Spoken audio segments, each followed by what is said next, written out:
Sigarilyo at alak, huwag nang hawakan pa. Masamang epekto ang dala nito sa katawan. Iwasan nyo na ito ngayon pa lang. Bumalik kayo sa malusog na buhay.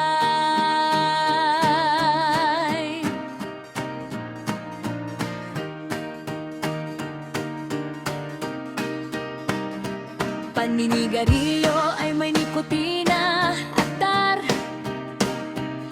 Nakakasira ng baga, bibig at lalamunan. Ubot sipon ay laging kasama. Panganib pa ng kanser at sakit sa puso. Hindi lang sarili ang nadadamay, ang mga taong nasa paligid ay naaapekto rin. Usok na nakakasama, hindi dapat payagan. Itigil na ang bisyo na ito ngayon na. Pag-inom ng alak na labis ay hindi mabuti. Nakakasira ng atay, utak at balanse. Pagkaantala ng pag-iisip, pagkawala ng kontrol, panganib pa ng aksidente at sakit sa katawan. Hindi ka makakapagtrabaho ng maayos, hindi ka makakapag-alaga ng pamilya.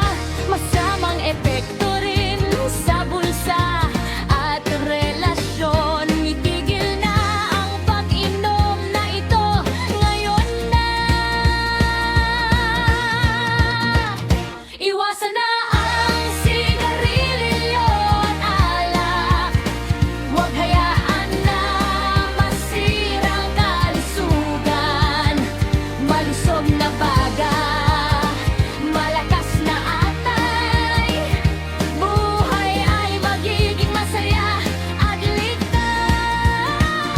Iwasan na ang sigarilyo at alak. Isipin ang kinabukasan at pamilya.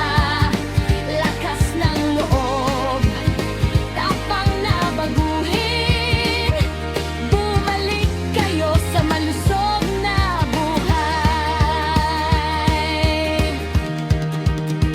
May maraming paraan para makalaya sa bisyo.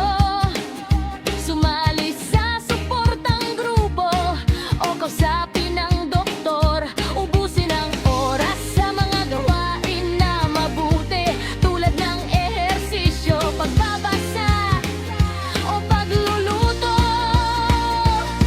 Mga alternatibong gawain, maglakad kasama ang pamilya, magtanim ng halaman sa bakuran, sumali sa palaro o paligsahan.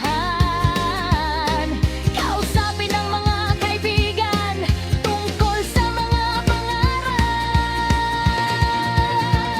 Iwasan na ang sigarilyo at alak. Huwag hayaan na masira ang kalusugan. Malusog na ba?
alak, huwag nang hawakan pa.